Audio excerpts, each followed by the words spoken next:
Olá, pessoal! Estamos aqui para dar continuidade à nossa aula de Psicologia da Educação. Segunda parte: a aprendizagem escolar e os distúrbios psíquicos. Outras formas de transtornos globais do desenvolvimento.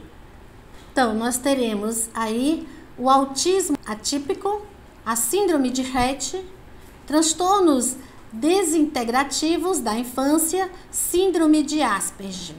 Atualmente, o autismo, ele englobou esse autismo atípico, essa síndrome de Asperger, em um só autismo, que ficou dividido em autismo leve, moderado ou severo. O tratamento do transtorno autista visa principalmente uma educação especial com estimulação precoce da criança. A terapia de apoio familiar é muito importante. Os pais devem saber que a síndrome não resulta de uma criação incorreta e necessitam de orientação para aprenderem a lidar com a criança, com o jovem e com seus irmãos. Muitas vezes se faz necessário o uso de medicação para conter comportamentos não apropriados e agressivos. Sabemos que o prognóstico desses transtornos é muito reservado e costumam deixar importantes sequelas ou falhas no desenvolvimento dessas pessoas na idade adulta. E muitas pessoas, com relação ao autismo, só descobrem que o são depois que estão adultos e que sentem-se totalmente diferente das outras pessoas quando esse autismo é leve. Transtornos de tique.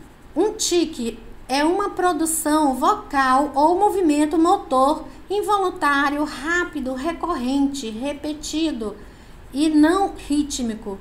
Usualmente envolvem grupos musculares circunscritos, sem propósito aparente e que têm um início súbito. Os tiques simples são geralmente primeiros a aparecer. Podem ser tiques motores simples, tipo piscar os olhos, balançar a cabeça, fazer caretas. Os tiques vocais mais simples, tossir, pigarrar, fungar.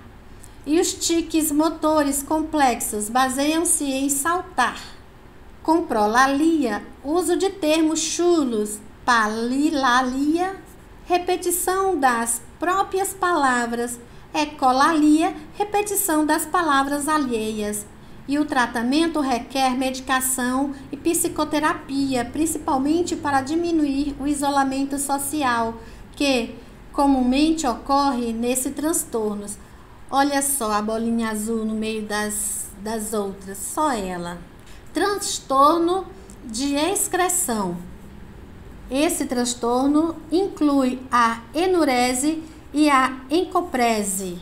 A enurese é caracterizada por eliminação de urina de dia ou de noite, a qual é anormal em relação à idade da criança ou do jovem e não decorrente de nenhuma patologia orgânica. A enurese pode estar presente desde o nascimento ou pode surgir seguindo-se a um período de controle vesical adquirido. Existem jovens que até após aos 15 anos ainda têm esse transtorno. E a ecoprese é a evacuação repetida de fezes em locais inadequados, na roupa, no chão, involuntária ou intencional. Para se fazer o diagnóstico, é preciso que esse sintoma ocorra pelo menos uma vez por mês, por no mínimo 3 meses, em crianças com mais de 4 anos. Ambas patologias podem ocorrer pelo nascimento de um irmão, separação dos pais, ou outro evento que possa traumatizar a criança. geram também isolamento social e perturbações no ambiente e nas relações familiares. E o tratamento abrange psicoterapia e utilização de medicamentos.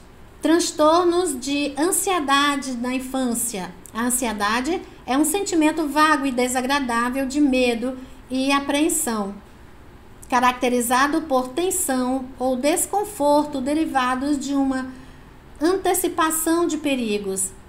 Uma maneira prática de diferenciar a ansiedade normal de ansiedade patológica é avaliar se a reação ansiosa é de curta duração, autolimitada e relacionada ao estímulo do momento. Os sintomas são depressão, psicoses, transtornos do desenvolvimento, transtornos hipercinético, entre outros. A causa desses transtornos inclui fatores de hereditariedade e ambientes diversos. A causa dos transtornos ansiosos infantis, incluindo fatores hereditários e ambientais diversos. Transtornos da ansiedade de separação. Caracteriza-se por uma ansiedade não apropriada e excessiva em relação à separação do lar, dos pais ou de figuras importantes, de cuidadoras para as crianças, inadequada para a fase do desenvolvimento da criança. Essas crianças, quando ficam sozinhas, temem que algo possa acontecer para elas ou para seus cuidadores. Acidentes, sequestro, assaltos, doenças. É comum nessas crianças a ocorrência de recusa escolar, não quer ir à escola. Em muitos casos de crianças afetadas, os pais foram ou não. Em muitos casos de crianças afetadas, os pais foram ou são portadores de algum transtorno de ansiedade. O tratamento requer psicoterapia individual com orientação familiar e intervenções farmacológicas, quando os sintomas são graves e incapacitantes. É muito importante haver uma sintonia entre pais, escola e terapeuta. Fobias específicas e fobia social. As fobias específicas são definidas pela presença do medo excessivo e persistente, relacionado a um determinado objeto ou situação. Expostas ao estímulo fóbico, a criança procura correr para perto de um dos pais ou de alguém que o faça sentir-se protegida. Pode apresentar crises de choro, desespero, imobilidade, agitação psicomotora ou até mesmo ataque de pânico.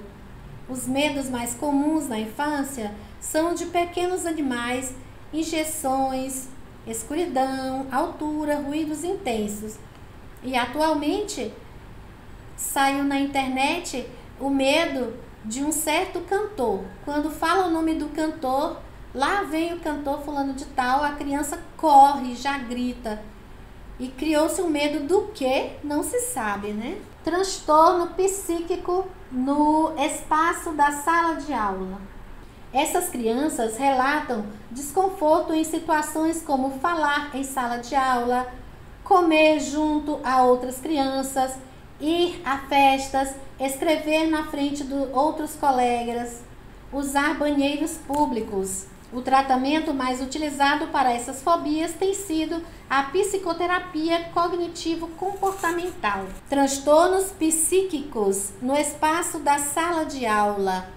A escola oferece um ambiente propício para a avaliação emocional das crianças e adolescentes, por ser um espaço social relativamente fechado, intermediário entre a família e a escola, a família e a sociedade.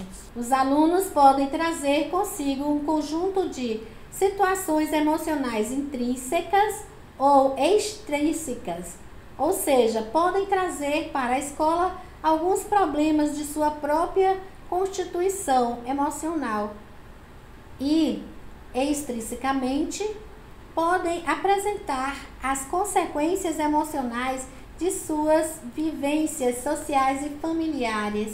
Erram alguns professores menos avisados ao considerar que todas as crianças devessem sentir e reagir da mesma maneira aos estímulos e às situações, ou que é pior, acreditar que subtendo indistintamente todos os alunos às mais diversas situações, quaisquer dificuldades adaptativas, sensibilidades afetivas, traços de retraimento e introversão se corrigiam diante desses desafios, entre parênteses, ou diante da possibilidade do ridículo.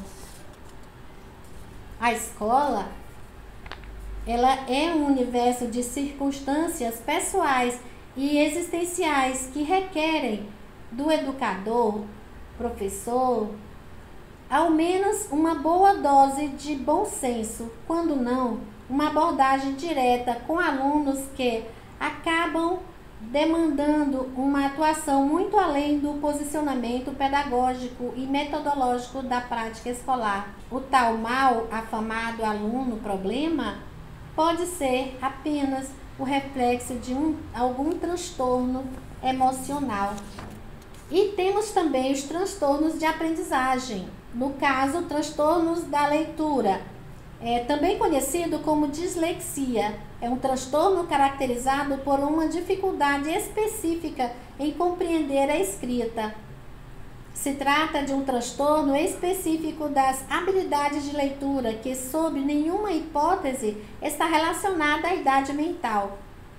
Problemas de acuidade visual ou baixo nível de escolaridade. O transtorno da matemática, também conhecido como descalculia, não é relacionado à ausência de habilidades matemáticas básicas, como contagem, e sim da forma com que a criança associa essas habilidades com o mundo que a cerca.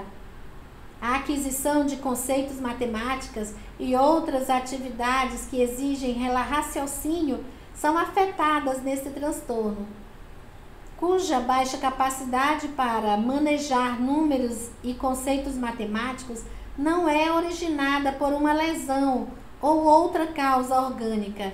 Em geral, o transtorno da matemática é considerado em combinação com o transtorno da leitura ou transtorno da expressão escrita.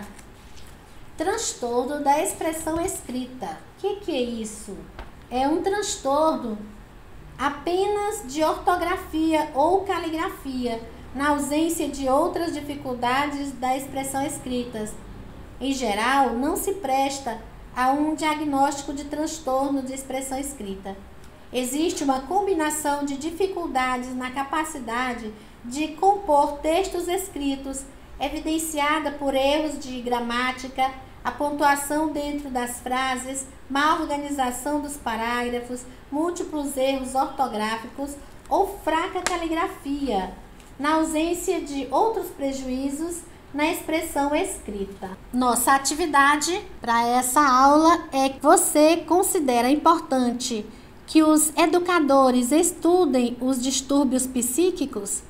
Justifique sua resposta com embasamento teórico, com no mínimo 2 autores em uma lauda. Então, você vai pesquisar em artigos, livros pela internet, para falar sobre assunto, para você responder essa questão baseado em autores, baseado em teorias. Nossas referências.